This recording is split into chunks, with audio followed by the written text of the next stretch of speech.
Alright guys, it's time we have a very serious talk. Now, you all know I'm here to help you, and I've noticed a plague, a virus, if you will, that has come across a lot of indie music, I guess is what we'll call it, self-programmed drums. But, once again, music is subjective. You can say that my drum programming is trash, or you could say it's amazing. It's up to you. So basically the whole reason I'm making this video is because I want to talk about drum programming. When I released Atlas, a lot of people were like, oh, how did you do the drums the way you did the drums? And I'm actually here to give you a couple tips on that. With drum programming, there are a couple of rules that I like to follow. Of course, they're not actual rules. They're more like guidelines to help you kind of understand where you're coming with all this. One of the first things I want to talk about is velocities. Velocities are super important when you're programming drums because the velocity is how hard your drummer is hitting. It ranges all the way down from 0, which would be no hit at all the way up to 127, which is your drummer literally just strong arming whatever drum they're hitting. Typically with 127 velocity, a lot of people like to take their drums and just program everything at 127. They think if you hit harder, it's more dynamic, and I understand using 127 in certain cases. 127 actually does a lot more than just change how hard you're hitting the drum. So when you do a velocity, like if I were to take like this drumstick and I were to hit something, not only are you changing how hard you're hitting it, you're also changing the characteristic of the sound because of how hard you're hitting it. I basically want to show you guys a few examples of how varying velocities can actually change the sound of your drums overall. And I programmed various instruments here. So I did a high tom, I did a floor tom, I did a snare, a kick drum, a cymbal, a stack cymbal, you know, the I just wanted to take you through those so you can hear what a changing velocity actually sounds like and how important it is to program the right velocity for the right part. So we'll start with the high tom.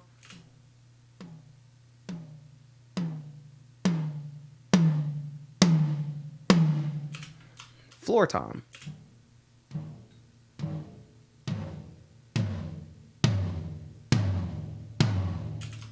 Snare drum.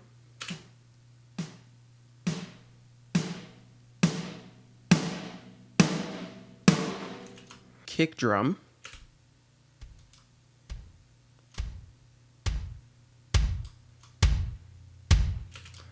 Just a regular, I think it's like a 16-inch cymbal.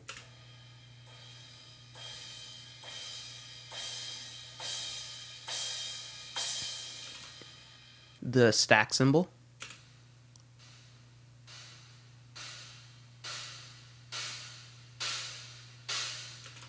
And the last but not least, the ride.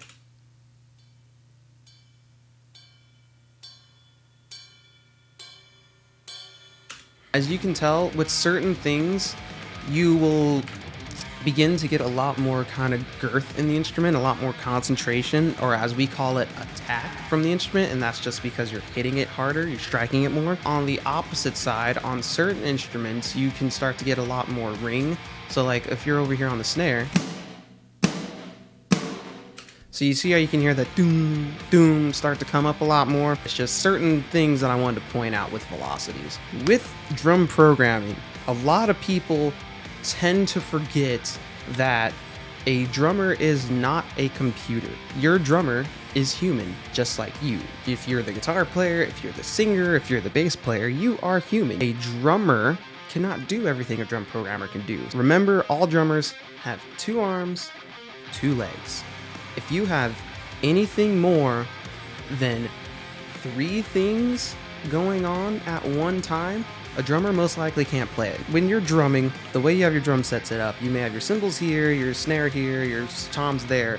If your arms are doing 2 hand things, your feet can only do 2 foot things. One foot is always going to be dedicated to some type of bass drum, I'm sure. Now, of course, there are certain drum setups that allow the other foot, this foot on this side, to do like a hi-hat, or they might have it connected to a cowbell or an auxiliary snare. It's possible. Is it likely? Not really, especially if you're programming drums for your little indie project or even for a big project. Most drummers aren't going to set up an auxiliary snare on their foot just because you wanted to program something that sounded sick but doesn't make any sense. We are on to the next section, and this is the section that I know a lot of people like to touch and preface on, and this section is known as like the real section, I guess, if that makes sense. So it's basically transitioning your drums from sounding like a robot to sounding like a real person. I've created 2 different drum tracks. I have one drum track where everything's at 127 velocity. Everything's maxed. It's what most people will do when they program drums, and it sounds horrendous. Stop it. I have another drum track that's here that says dynamic drums. Those drums actually went in and automated every velocity by hand. So if we look here, so right now these are the regular drums, the 127 drums. All my velocities are down here. As you can see, everything is the same exact level. There is no difference in level across that whole entire drum track. As you can see here, I have varying velocities the entire way through the song. Some hits are quieter than others, some hits are louder than others, but as you can see, I'm never ever hitting the very top because, like I said, when I program, I'm not a fan of doing 127. There are a couple people who believe 127 is a good backbeat velocity. So this section would have a backbeat on every snare here, and most people will have their backbeats be a 127 to emphasize it. So it sounds like this.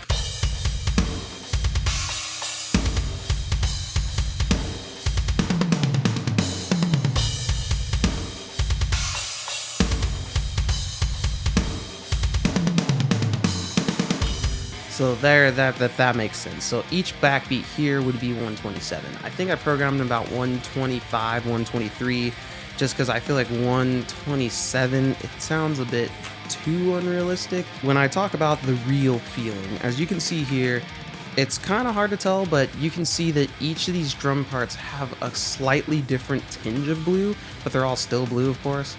So the different shade of blue in Pro Tools basically means how hard or how light the drummer is hitting the drum.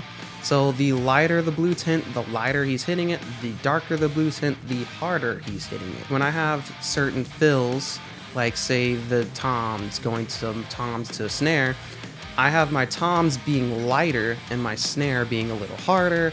I have a little transition between like which hit is harder than the other. And that's just because when most drummers play drums, they have what is known as a dominant hand. And so the dominant hand is whatever hand they use to lead with. A lot of drummers are dominant rights, some drummers are dominant lefts, and depending on how they would start a fill, it would depend on which hand they use. This is where you gotta keep in mind where your drums are placed. So if I have a cymbal that's over here, and I have a fill then following that cymbal, if I have a cymbal hit here, and my drummer, I'm gonna say, is predominantly right hand, then my first hit on that tom will most likely be with the right hand. If I pull up the Superior Drummer track here, and you look at where this cymbal is, this cymbal, as you can see, it's over here, it's on the right hand side. So because of that, I have a snare here, right? And the snare is about like, I think 120, 123-ish. And then this tom is following afterwards. So the way I think of it, if I were doing it, I would go right hand, left hand, right hand. The reason why I have this hit being harder than this hit is because I have my right hand going first and my left hand going second. And that's because I put enough time between the last hit and the next hit to start with a right hand. The next point is going to be mixing, editing, all that kind of stuff. So some people so if I have my drums like this, where everything is kind of quiet-ish,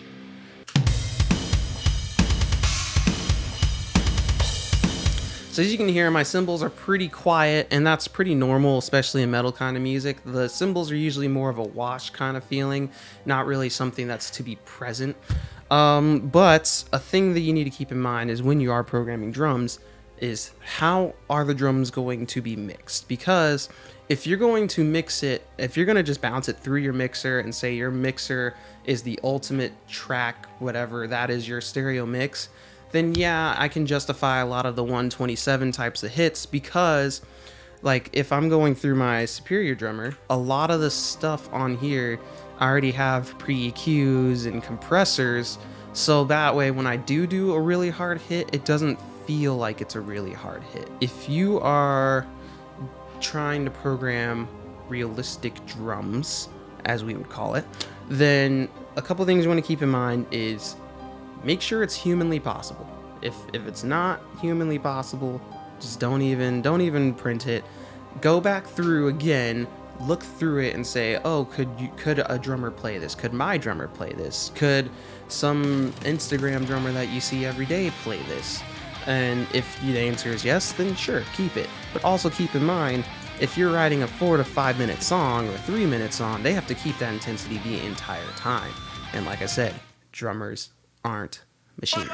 The next thing you want to keep in mind is try to make sure that you're not hitting 127 all the time. That means that your drummer is hitting the hardest they possibly can the entire time. And I don't know about you, but have you tried playing drums for like a minute on a metal song? And much less playing at your hardest hit for a metal song for a minute? People love to go overboard with their drumming. They just love to say, drums are sick, just blast beat everything, put it in there. No. Stop it. Get some help. Just try to program something that's unique on drums. A lot of people like to say, oh, I'm just gonna program with the guitar player. I'm just gonna have the hits be exactly the same as the guitar. And yeah, you can do that, and sure, that's the easiest way to do it, but is it the most unique thing? Is it gonna be like, are people gonna listen to your track and say, oh, that drum part was cool, or they're gonna say, oh, that guitar riff? A lot of the metal music nowadays is just, oh, I have my guitar riff, I'll just have my bass follow that, and I'll have my drums follow that, and it's like, then what's the point? What's the song anymore? It's just a guitar riff. It's my guitar. Let me go ahead and get to my examples here. So like I said, I programmed 2 different drum parts.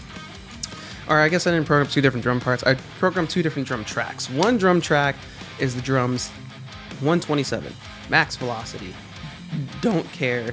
The second one, which I named Dynamic Drums, as I told you before, is where I went through, I actually programmed the different velocities to be what a drummer would actually play.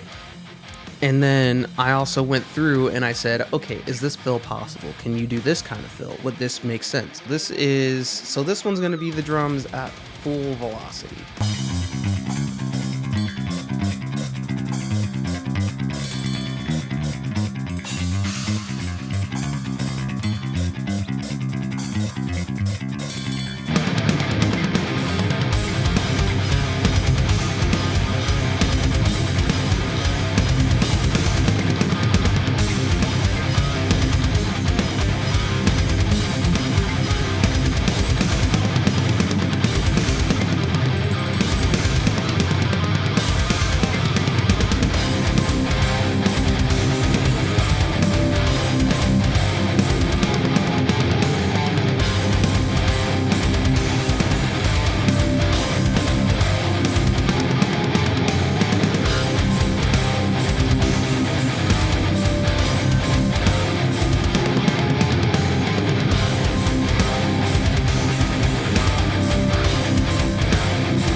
This is going to be the second drum programming, which is the one where I went through and changed velocities and everything.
So, there you go. That is my take on how to program. Of course, there's a lot more stuff than that. I try to cover, like, at least the basis of what I think is important, the basis of what I think is not really important to cover, and you can take whatever you want from that information.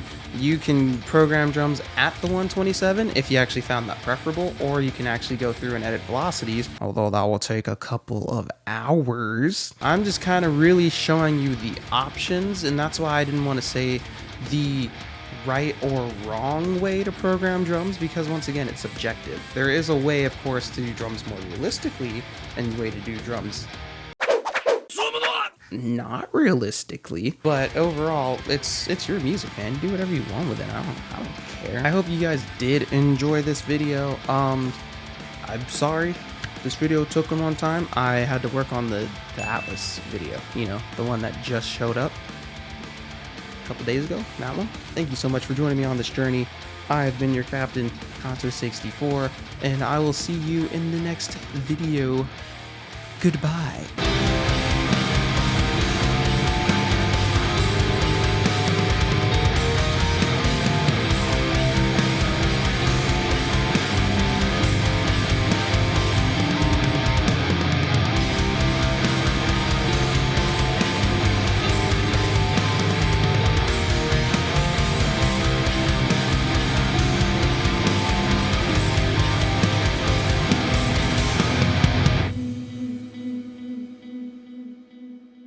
Yeah, editing, Devin?